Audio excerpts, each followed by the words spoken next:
신앙생활에 있어서 가장 중요한 것을 꼽으라고 한다면 하나님을 만나는 것이라고 말씀드릴 수가 있겠습니다.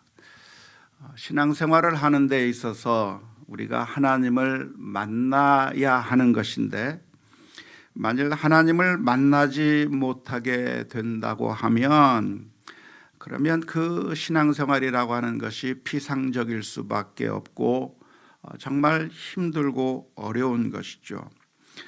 바리새인들의 경우에는 신앙생활을 참 열심히 하는 것 같았습니다.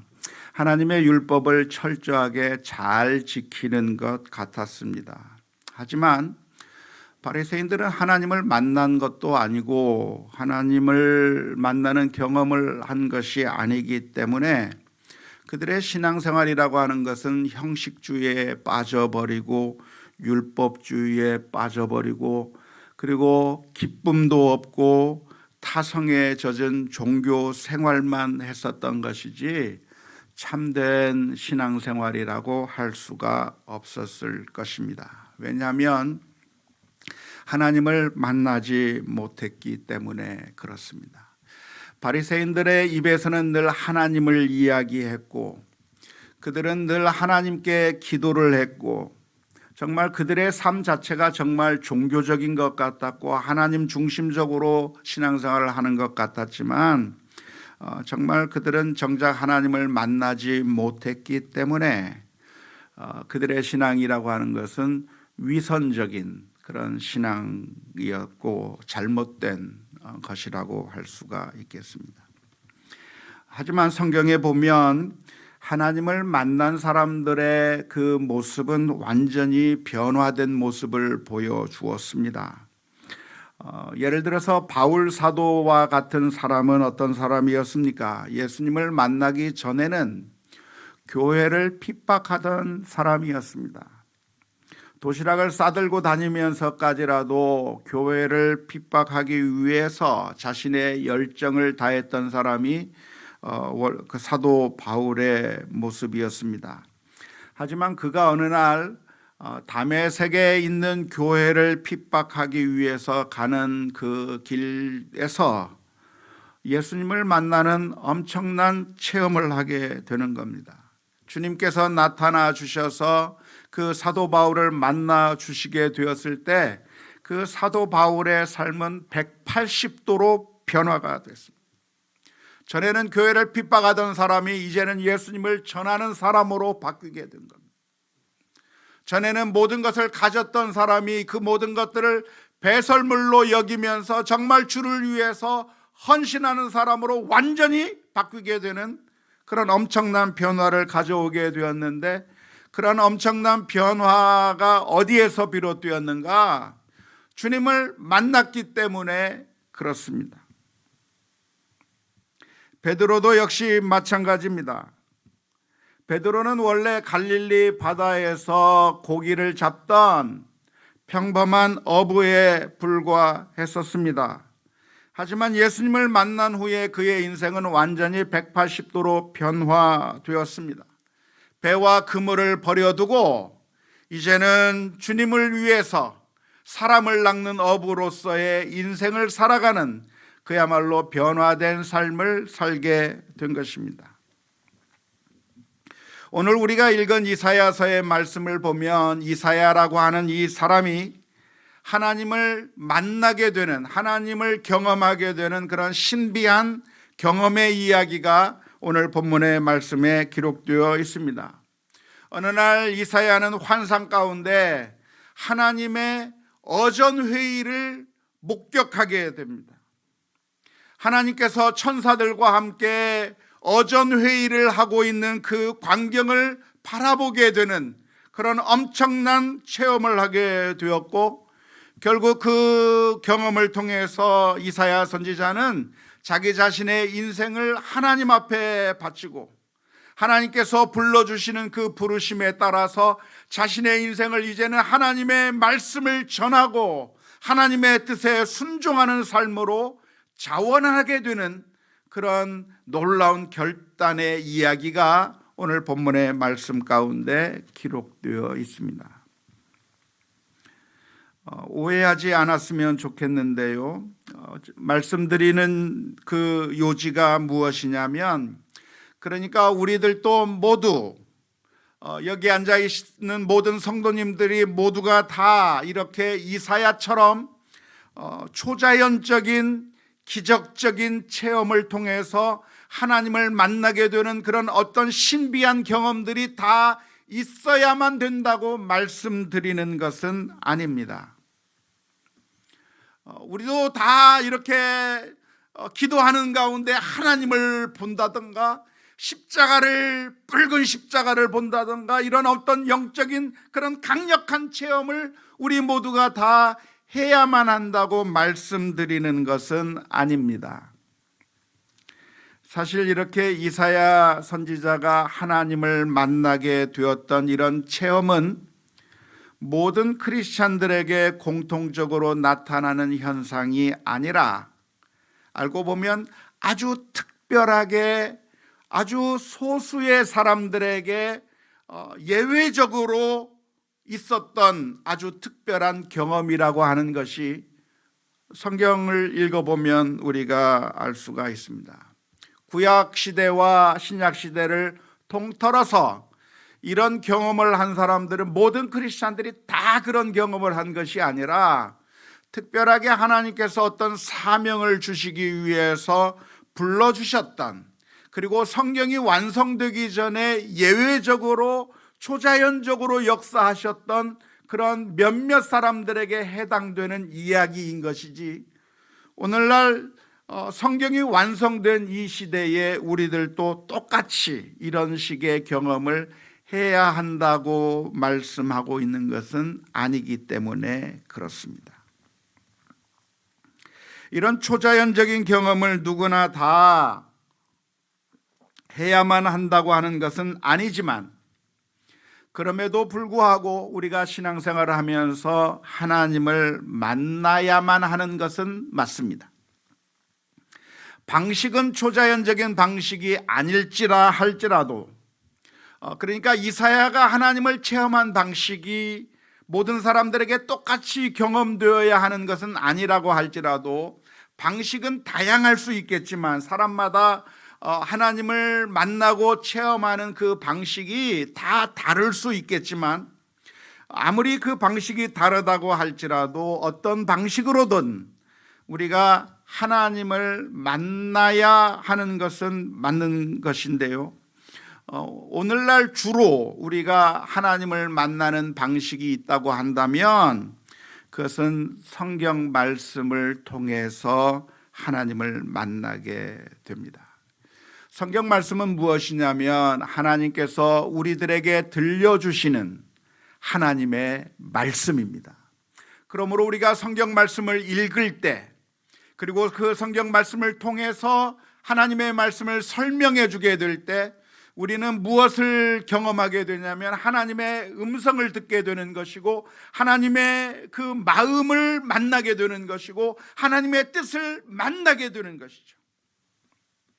성경은 하나님의 말씀일 뿐만 아니라 하나님께서 우리들에게 들려주시는 하나님의 사랑의 편지이기 때문에 오늘날에는 주로 성경 말씀을 읽는 가운데, 그리고 그 성경 말씀을 풀이해 주는 가운데 하나님을 만나게 되는 경험을 하게 될 것입니다.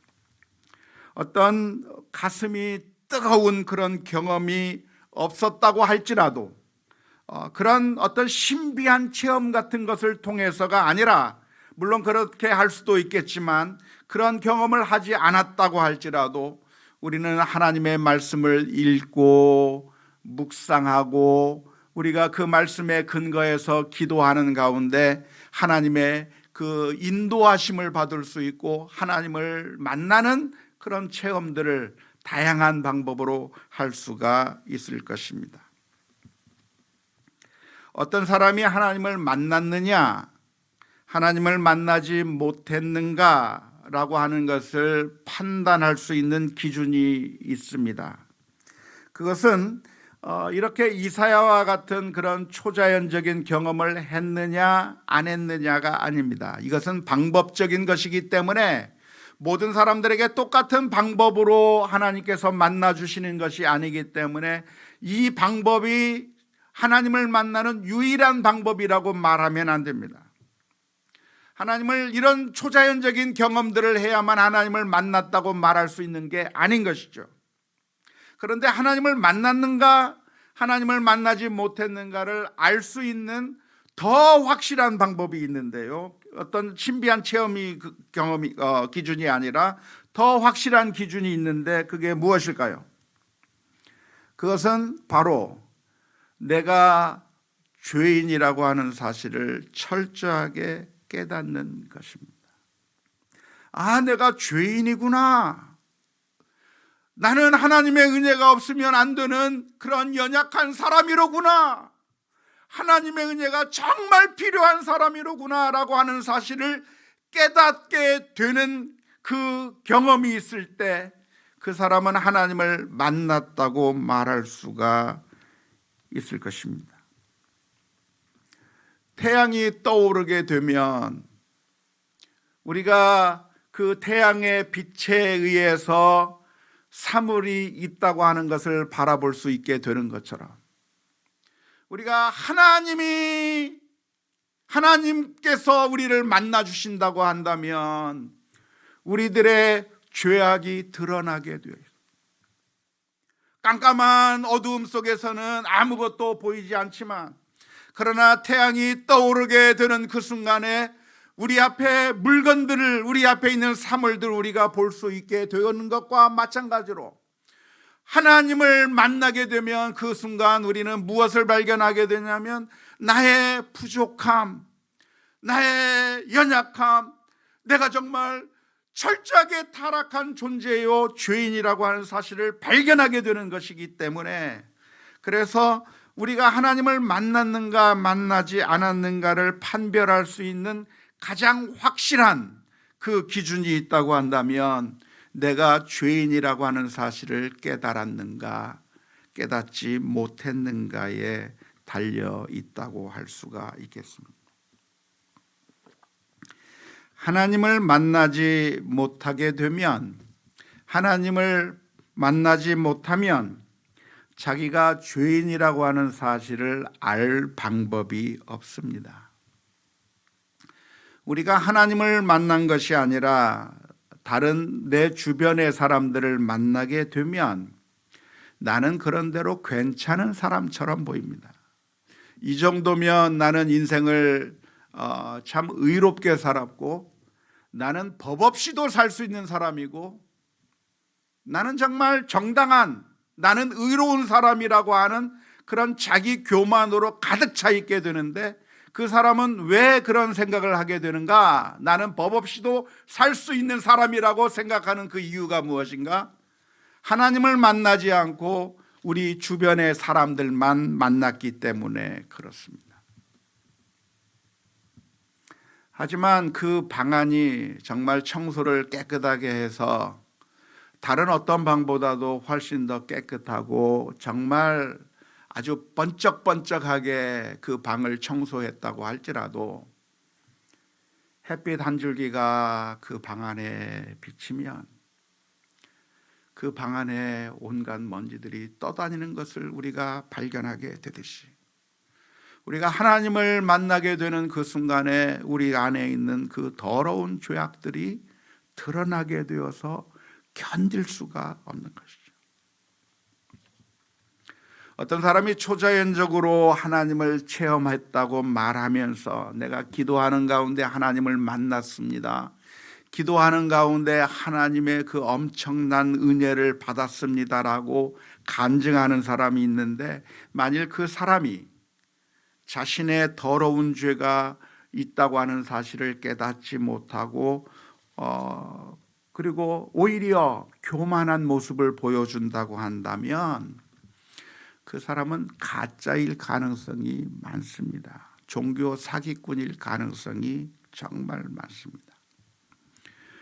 오늘 본문의 말씀을 보면 이사야 선지자가 하나님을 만나게 되었을 때 어떤 반응을 보였는가가 오늘 본문의 말씀 가운데 기록되어 있습니다.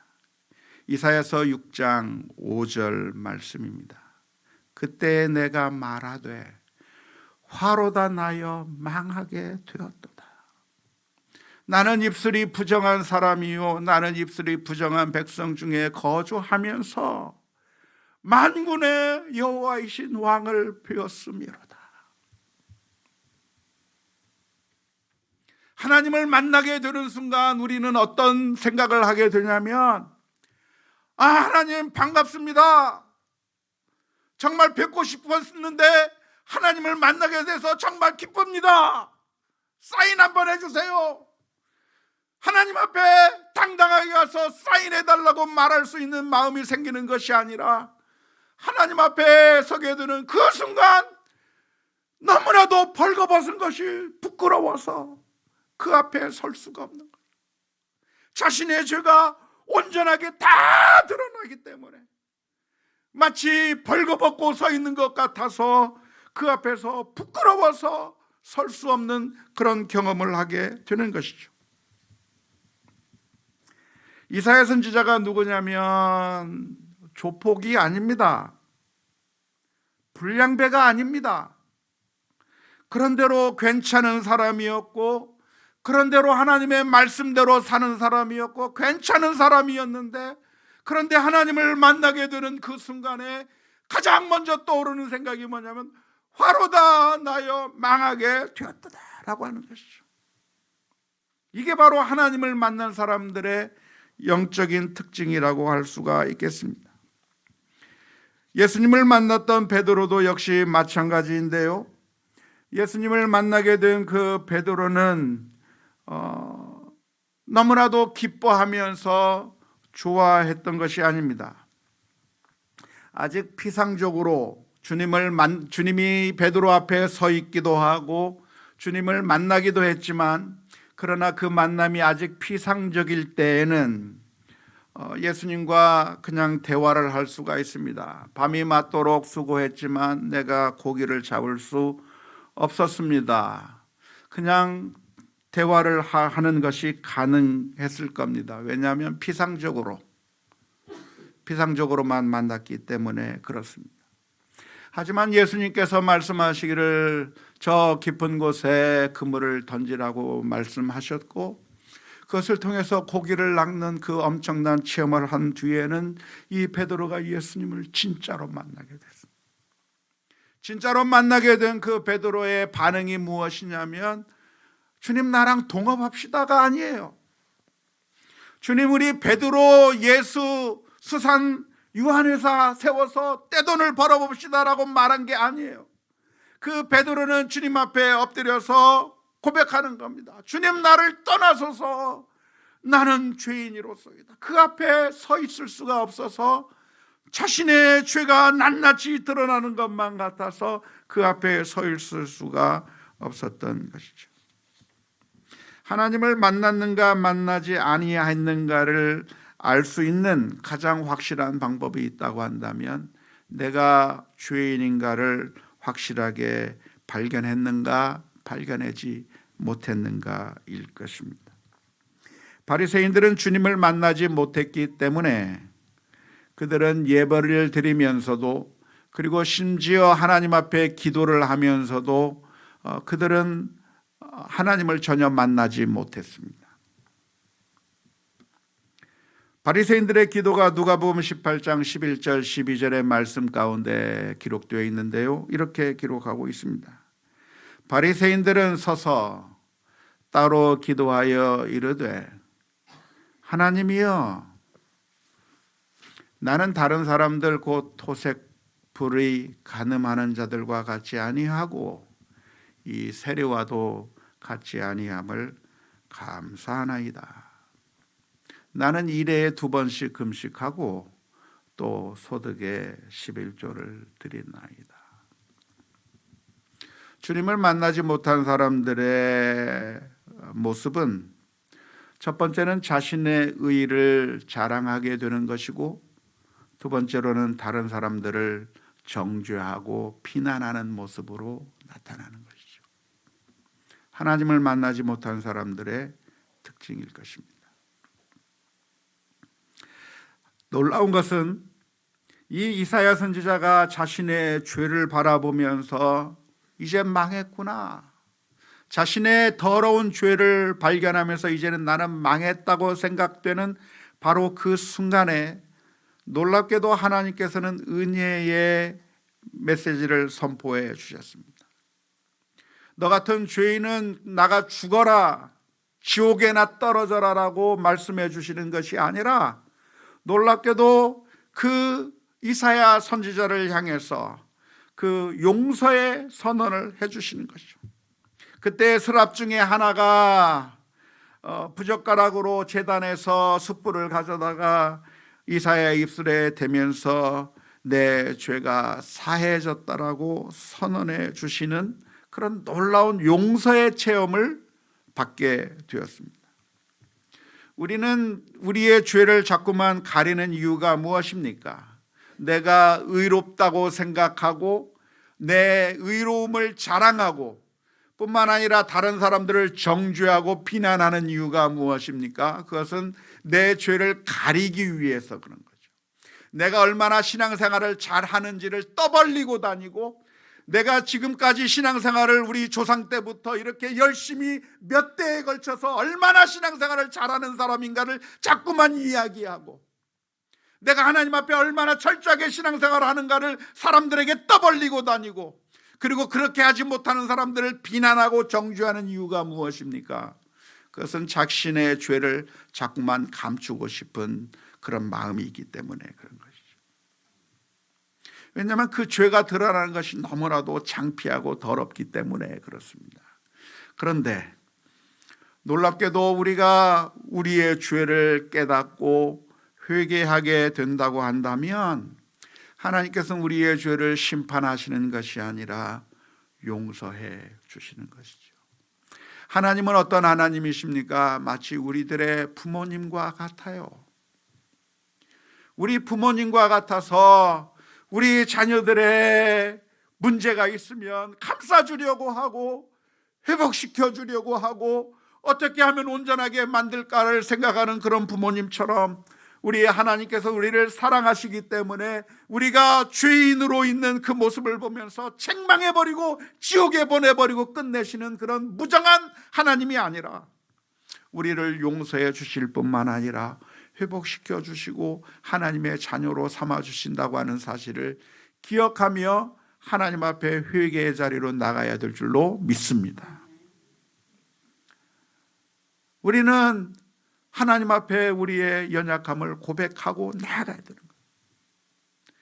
의사들 앞에 가면 자신의 그 질병을 그대로 이야기해서 치료를 받아야 하는 것처럼 우리 하나님은 우리의 영적인 의사이시기 때문에 우리를 회복시키시기를 원하시고 우리를 온전케 원하시는 그 하나님이시기 때문에 우리가 주님 앞에 죄를 고백하며 하나님 앞에 나가야 될 줄로 믿습니다.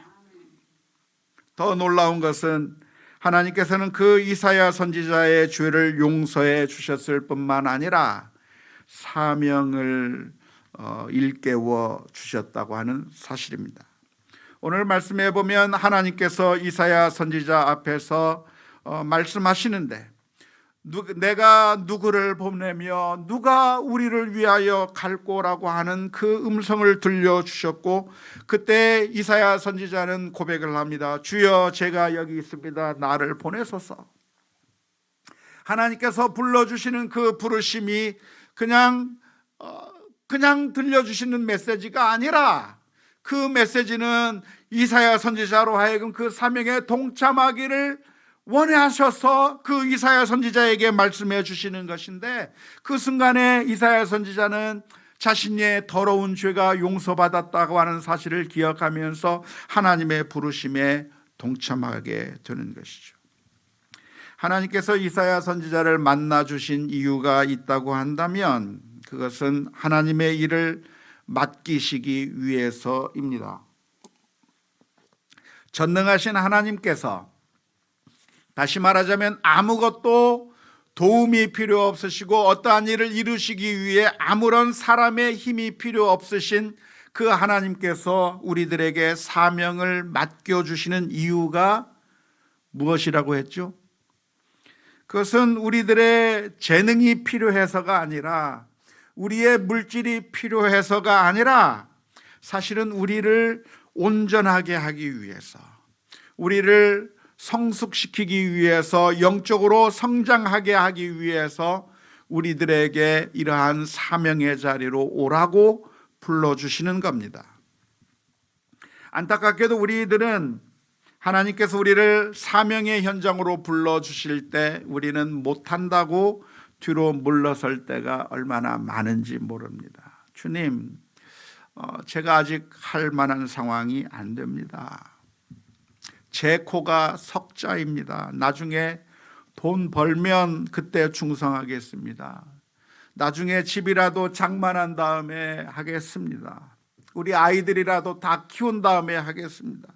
주님, 예전에 헌신하고 예전에 주를 위해서 정말 헌신하고 수고했는데 수고한 결과 얻은 것은 뒤에서 수근수근거리고 피안한거리고 욕하는 그런 이야기만 듣고 더 이상 마음에 상처를 받아서 다시는 이제는 교회에서 헌신하지 않겠다, 주를 위해서 헌신하지 않겠다, 그냥 예배만 살짝 드리고 가려고 합니다. 저는 이제 더 이상 상처받고 싶지 않습니다 라고 하는 그런 핑계대를 댈 때가 얼마나 많은지 모릅니다.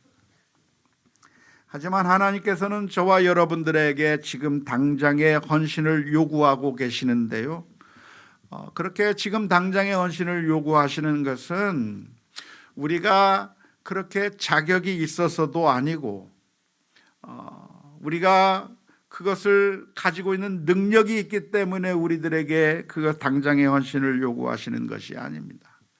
하나님께서는 한없이 부족한 이사야를 사용해 주시는 것인데, 그 이유가 무엇이냐면 바로 저와 여러분들을 영적으로 성장하게 하고 온전한 하나님의 사람으로 빚어가기 위해서 저와 여러분들을 사명의 현장으로 불러주시는 줄로 믿습니다.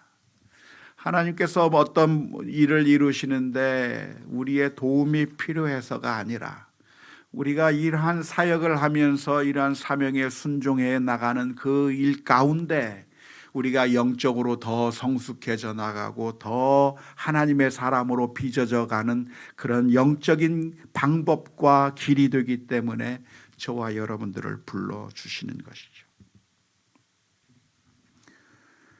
보리떡 5개와 물고기 2마리만 가지고 있던 그 어린 아이에게서 예수님께서는 그 보리떡 5개, 물고기 2마리가 괜찮으니 이리 가져오라고 말씀하십니다. 사실 예수님은 그것이 없어도 다 먹이실 수가 있어요. 그런데 그 보리떡 5개와 물고기 2마리를 가져오라고 말씀하시는 그 이유가 무엇입니까? 그걸 통해서 하나님의 은혜를 깨닫게 되고 기적을 체험하게 되고 엄청난 놀라운 경험을 하게 만드시기 위한 것입니다. 만일 그 순간에 우리들은 뭐라고 대답합니까? 만일 우리들에게 그런 요청이 있다고 한다면 무슨 대답을 합니까? 주님, 오병이어로서는 불가능하니까 제가 지금부터 다시 돌아가서 지금부터 열심히 장사해가지고 열심히 돈 벌어가지고 5,000명을 먹일 만한 돈을 만들어가지고 오겠습니다. 그때 그만큼 능력이 되면 그때 헌신하겠습니다. 그때 수많은 사람들을 먹이겠습니다 라고 그렇게 이야기하는 거죠. 근데 하나님의 목적은 우리들에게 완전한 것을 요구하시는 것이 아니에요. 너희들이 다 모든 것을 다 먹일 수 있도록 그렇게 먹일 수 있어야만 된다고 말씀하시는 것이 아니에요.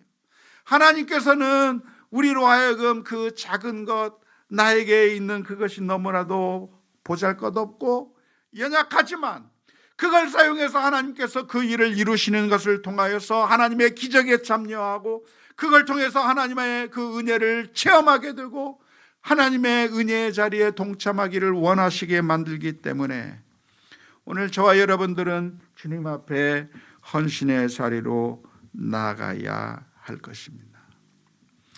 오해하지 마시기 바랍니다. 모두가 다 다 성직자가 돼야 되고 모두가 다 목사가 되어야 된다고 말씀드리는 것이 아닙니다. 모두가 다 선교 사역에 동참해야 된다고 말씀드리는 것도 아니고 모두가 다 교회의 일을 전적으로 해야 한다고 말씀드리는 것이 아닙니다. 하나님께서는 우리들에게 각각 다른 사명들을 허락해 주셨습니다. 사실은 가정이 우리들의 사명의 현장이에요.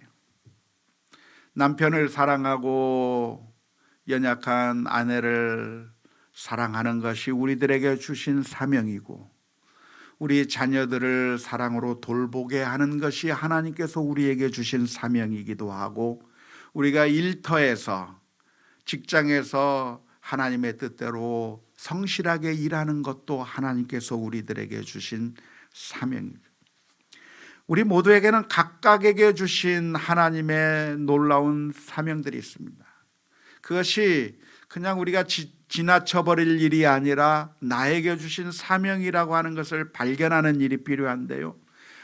선한 사마리아인이 강도 만난 사람의 옆을 지나가면서 그 강도 만난 사람이 나와는 아무런 상관이 없는 사람이 아니라 하나님께서 나로 하여금 이 옆을 지나게 하게 하신 이유는 그 사람을 도우라고 나로 하여금 이 옆을 지나가게 만들어 주셨구나를 깨닫고 도와주는 것, 그것이 사명입니다.